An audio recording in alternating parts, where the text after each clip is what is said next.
Shadows of the Tower, echoes of London's forgotten souls. Welcome, brave souls, to Tales Labyrinth. Tonight we unbolt the ancient gates of a place where history and horror are forever intertwined. Prepare for Shadows of the Tower, echoes of London's forgotten souls. If our journeys into the darkest chapters of the past intrigue you, please like this video and subscribe to our channel. Steel your nerves, for you are about to witness a tale of medieval terror and profound darkness that will haunt your thoughts long after our story ends. Segment 1. The Traitor's Gate. This ominous Watergate was the final entryway for London's most condemned prisoners. Its dark, arched moor, slick with green algae, symbolized the absolute point of no return. As the boat passed beneath its stones, it was a final, horrifying farewell to freedom, hope, and the world of the living. As prisoners glided through the gate's oppressive shadow, they heard the groaning grind of the iron portcullis descending behind them. That final, definitive sound of metal on stone sealed their fate completely, extinguishing any lingering embers of hope they had desperately clung to during their final, miserable moments of freedom. The murky, foul-smelling waters of the Thames lapped against the stone steps, a chilling welcome to their new reality of despair. It was here that nobles and commoners alike, stripped of their status and dignity, began their inexorable descent into the tower's seemingly endless and terrifying labyrinth of horrors. Shadowy figures waited on the slippery steps beyond the gate, their forms barely illuminated by a single, sputtering torch. These were the jailers and the torturers, their faces impassive and cruel masks that promised only a future filled with unending suffering, isolation, and the agonizing certainty of a painful death. The journey through the gate was a final, degrading spectacle of public humiliation. Boisterous crowds often gathered on London Bridge to jeer, curse, and throw refuse at the accused.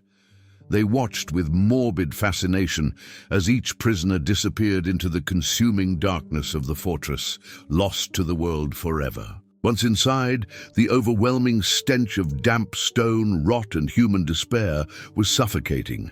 The very air itself felt physically heavy, thick with the collected sorrow of all the thousands of souls who had passed this way before, their unheard ghostly pleas and forgotten whispers clinging to the cold walls.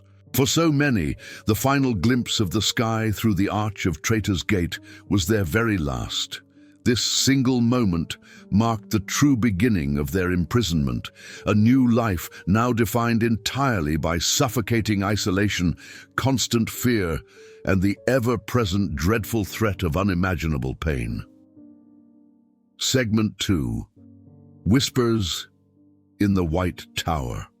The White Tower is the castle's oldest and most imposing keep, a stark white symbol of royal power and dominance. Yet deep within its thick, ancient Norman walls, countless prisoners suffered and died in grim, lightless chambers below, their agony completely unknown to the world just outside its stones. In the subcrypt, a dreadful space sometimes known as the Chapel of St. John, the silence was absolute and maddening. Here, unfortunate prisoners were left in total, unending darkness, a form of profound psychological torment that was specifically designed to slowly and systematically erode their sanity over long, miserable weeks. They would begin to hear things in the suffocating, impenetrable blackness, phantom whispers from unseen mouths, and the spectral clanking of non-existent chains would echo from the stones, blurring the fragile line between encroaching madness and the genuinely supernatural entities that were said to haunt the ancient keep's forgotten corners. The many ghosts of the tower are said to wander these halls, their sorrow an almost tangible presence. Prisoners throughout history reported seeing ethereal figures pacing in their cells, including the famously sorrowful spirit of a lady dressed in purest white robes, her face a mask of eternal, inconsolable grief. Isolation was the cruelest torture of all, a slow poison for the soul. Inmates would spend their days scratching desperate messages, names, and prayers into the cold stone walls. Their only living companions were the scurrying rats and the ever-encroaching soul-crushing despair that threatened to consume them completely. The biting cold was a constant, vicious enemy that never relented. It seeped from the damp stones directly into their very bones, a relentless and inescapable misery that offered no respite, day or night, to the condemned souls shivering in their tattered rags in the unforgiving, permanent twilight. These dark cells were not just prisons for the body, they were carefully constructed tombs for the human spirit. They were specifically designed to break a person completely, to shatter their will and their mind, long before they were ever dragged from the darkness to face the executioner's block. Segment 3. The Scavenger's Daughter. This horrific device was a chilling invention, the exact conceptual opposite of the infamous rack. Instead of painfully stretching the body to its limits, it was uniquely designed to compress it with unimaginable and brutal force until the victim's own frame was broken, crushed inward upon itself in agony. The terrified victim was forced to kneel, their head bowed low in a position of forced supplication. An A-shaped iron frame, cold and heavy, was then placed over their back and limbs, connecting their head, hands, and feet together tightly in a rigid, unforgiving, and terrifying metal embrace. As the central mechanism was slowly and sadistically tightened by the torturer, the victim's body was violently crushed into itself. The spine would curve into a horribly unnatural arch, and the ribcage would press against the legs, the human form contorted into a grotesque, compact, and suffering shape.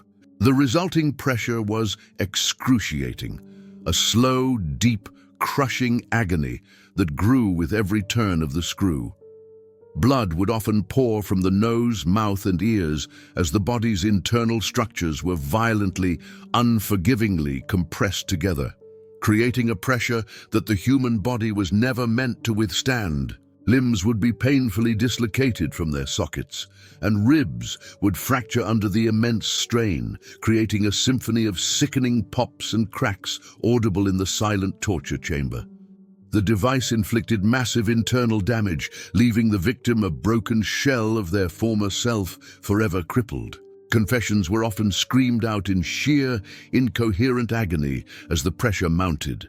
The torturer could apply the force with terrifying precision, prolonging the torment until the victim's will was completely and utterly shattered, their mind lost in a white-hot haze of pain, begging for death or release.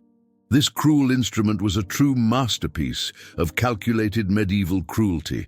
It cleverly used the victim's own form against them, turning their body into a cage that would crush them from within. It was a testament to the dark ingenuity of those who sought to inflict the maximum possible suffering. Segment 4. Little Ease and the Rats. In the darkest, most forgotten depths of the tower's dungeons, there lay a horrifying cell known simply as Little Ease.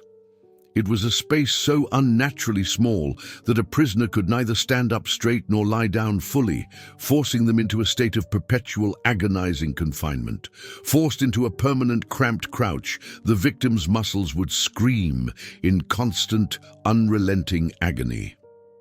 The unending physical stress was a form of slow, insidious torture designed to methodically break both the body and the mind without any need for more complex instruments of pain or physical violence. The cell was kept in total, absolute darkness, a sensory-deprived void where time itself ceased to have any discernible meaning. Days and nights would blur into one long, continuous nightmare of confinement, excruciating pain, and a profound, soul-shattering isolation that drove many of its inhabitants to pure madness. But the prisoner was never truly alone in that suffocating, claustrophobic space. The dungeon was horribly infested with legions of rats, their constant scratching and squeaking a relentless, unnerving presence in the pitch-black, oppressive silence of the cell. Their unseen movements a source of constant creeping terror. These rats, made bold from starvation, would gnaw at the helpless prisoners' tattered clothes and even their exposed flesh as they remained trapped. The primal fear of being eaten alive in the dark was a psychological terror, as potent as any physical instrument, a truly horrifying and degrading experience. The air itself was foul and stagnant, thick with the overwhelming stench of human waste, dampness, and decay. The prisoner was left to wallow in their own filth day after day, a final degrading humiliation that was designed to strip away their last vestiges of dignity and human identity. Lightless was a tomb for the living, a place where despair became a physical presence that crushed the spirit. It was a slow, inexorable descent into madness, where the only possible escape was death, a final release that by the cell's very design would not come quickly or easily. Segment 5. The Lost Prince's Lament. Two young princes, the rightful heir Edward and his brother Richard, were sent to the tower for their own protection. They vanished from history forever within its cold, foreboding walls, their mysterious fate becoming one of England's most haunting and enduring dark mysteries, a whisper of regicide and betrayal. For a time, the innocent boys were seen playing in the tower gardens, their laughter a stark contrast to the fortress's grim purpose. Then, the sightings grew scarce, their world shrinking to a single room, and soon they were gone completely, swallowed by the fortress and its shadowy, deadly political intrigues. Whispers of a monstrous murder spread like a plague through the kingdom and beyond. It was widely believed that their own uncle, who desired the throne for himself, had them smothered in their sleep as they lay in their beds, their lives a mere obstacle to his own ruthless ambition. Their innocent spirits are said to be eternally bound to the tower, unable to rest. The ghostly figures of two small boys in white nightgowns are often seen by staff and visitors, their translucent hands clasped in fear, their spectral forms a chilling reminder of their stolen lives and innocence. They wander the cold, dark halls near the bloody tower, the place where they were last seen alive. Their spectral forms are often accompanied by a profound and overwhelming sense of sadness and cold, a chilling psychic echo of their tragic fate, felt by all who encounter their restless spirits. Centuries later, during renovations in the 17th century, a wooden chest was found, buried beneath a stone staircase. Inside were the small, fragile skeletons of two children, believed by all to be the long-lost, murdered princes, their discovery a grim confirmation of the tower's darkest secret and its capacity for evil. Their story serves as a grim and powerful reminder of the tower's dark and versatile purpose. It was not just a prison for traitors and heretics, but a tomb where even the most innocent royal blood could be spilled and hidden away, its secrets buried deep within the cold, unforgiving stone. The Tower of London stands not just as a monument of history, but as a tombstone for countless souls lost to its dark embrace. Its stones are saturated with the echoes of authentic suffering, from the crushing agony of the scavenger's daughter to the ghostly sorrow of the lost princes. What part of the tower's horrifying legacy will linger in your mind? Share your fears in the comments, and be sure to like this video and subscribe to Tales Labyrinth for more journeys into medieval horror. Our next tale is already clawing its way from a plague-ridden crypt, and it is eager to be told.